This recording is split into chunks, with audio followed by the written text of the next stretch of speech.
Grow লাইফের আজকের এপিসোডে থাকছে ডায়মন্ড ডাব ঘুঘু পাখি পালন পদ্ধতি।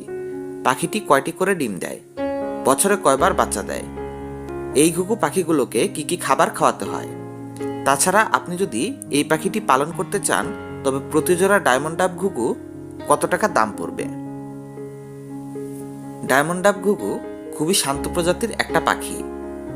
এই পাখিটি বাজরিগার কিংবা লাভ বার্ডের মতো নিজেদের মধ্যে মারামারি করে না, তাই একসাথে বড় খাঁচায় অনেকগুলো পাখি পালন করা সম্ভব।